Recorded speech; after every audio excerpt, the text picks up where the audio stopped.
I think a lot of people don't understand the purpose of an ego death. What we call an ego death, I don't call it an ego death because the ego goes through evolution. The ego does not die. One of the signs of going through an ego death is that you feel like you're stuck in a liminal space. You're in between who you used to be and who you're becoming, but you're not quite who you want to be yet. But you also know that you're not who you used to be because the things that you used to do and the things that used to resonate with you no longer resonate with you. The crowds that resonated don't resonate. The friendships don't resonate. The diet doesn't resonate. Lifestyle doesn't resonate. All of a sudden, you see so many things in your life that you want to change. You see so many things about yourself that you want to be different. And if you're in a relationship, you're going to notice this in your relationship. Your partner is going to be showing up in ways that you're not used to. Maybe they're changing and you're changing. You're both evolving. And most relationships don't survive what I call the ego TKO. So, whatever made you feel comfortable in the past, whatever coping mechanisms that you had in the past, yeah, those things are not going to work anymore. It's just not going to hit the same. It's not going to feel the same. In this space, you notice the cracks in the walls that you never saw before, but you've been sitting in front of that same wall for forever. In this space, you notice the childhood trauma that you experienced and why it attracted your partner. You start to notice the patterns between your parents and your partners, and you start wanting to change it. But in that wanting to change it, it's not going to happen overnight. It is a process. And when I say process, I mean a process. It is not quick.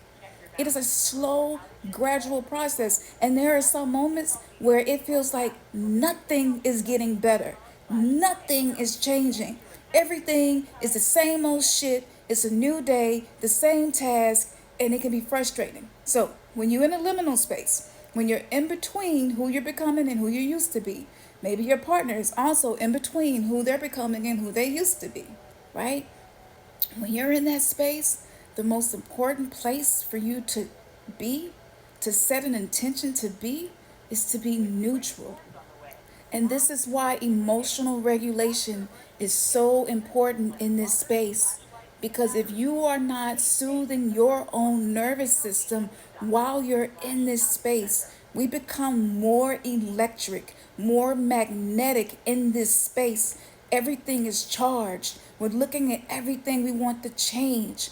And if you're looking at those things and they're not changing fast enough, you might start to feel a level of frustration that may cause you to lash out at yourself, at people in your life, at your kids.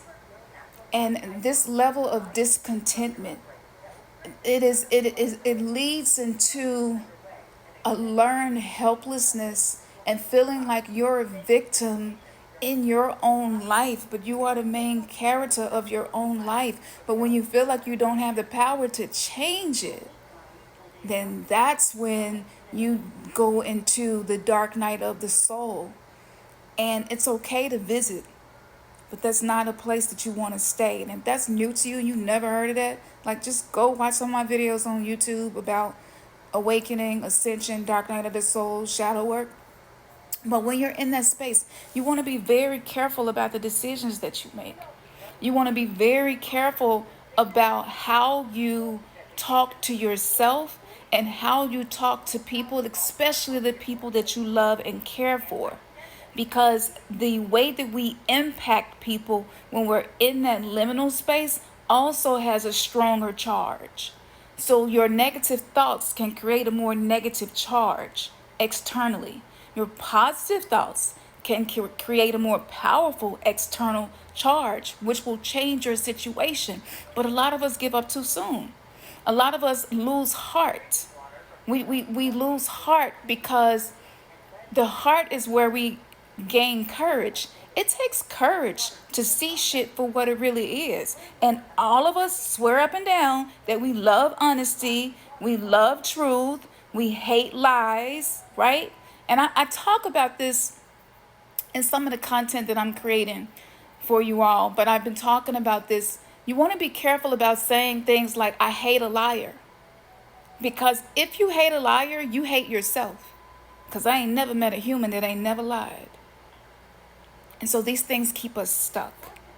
So if you're in a liminal space, I want you to remember these tips. Now, everybody say when you create content, just give one pain point and just give one solution.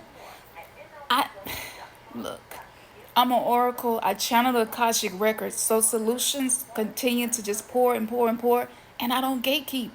So if my content not resonating with you, that's okay. It's plenty of other people that's gonna give you one problem and one solution. But I take 10 minutes most of the time out of my day to channel the Akashic records because I want you to have more than one solution. And I know our attention span is getting screwed up. That's another conversation for another time, but that affects our relationships too, and that make us feel like manifestation should be happening faster than it really is, when we really can't even handle for it to happen that fast, because we are overwhelmed by the shit that's already on our plate, yet we think we want to manifest a mansion and an empire and billions of dollars, but we're stressed out with what's on our plate. That creates confusion. And it creates conflict inside of yourself, that creates a war inside of yourself. So a lot of us would benefit from slowing down. Get my ebook. It's free.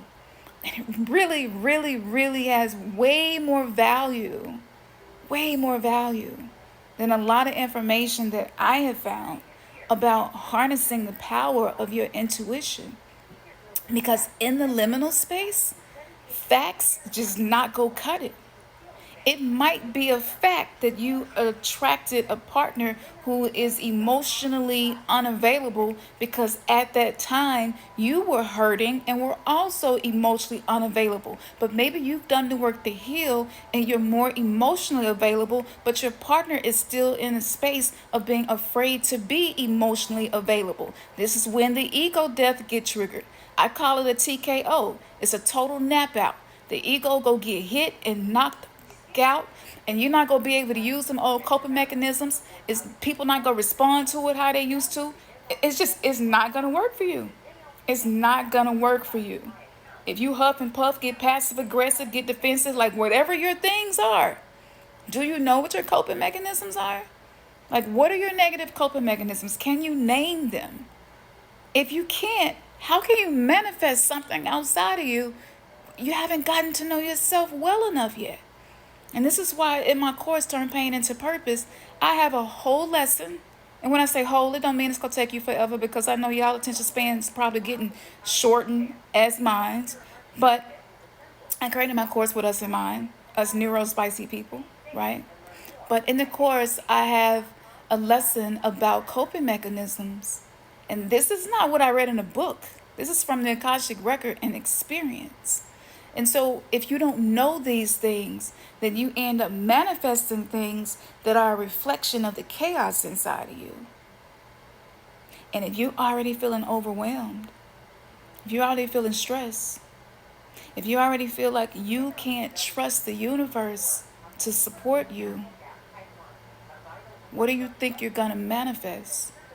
A lot of us would benefit from watching less manifestation videos and books and focus on going within and finding peace. Where's your inner sanctuary? That was one of the first things one of the Star Tribe members that came to me said to me. His name is Elua. And he said to me, you haven't created your inner sanctuary. What makes you think you're ready for all of this other shit that you're talking about? And I was like, no, I haven't. How do I do that? And he taught me how to do that. And I got a video all about it on my YouTube. Y'all, I got thousands of videos on YouTube. I got 2 YouTube channels. Like, go and watch the videos, okay? But I started working on that. And I realized that I'm in a liminal space. I don't quite know fully who I am. I know that I'm powerful. I know that I'm effective. I know that I have helped people transform their lives. But I've lost my sense of identity because of how I was raised. And that's okay. I'm figuring out who I am, what I like, what I don't like. And if you're in a relationship and you're going through this, do you see why so many people get divorced and break up? Don't give up too soon. I know it's tough. I don't know who I'm speaking to. But sometimes we just need to do the inner work and the external will start to align.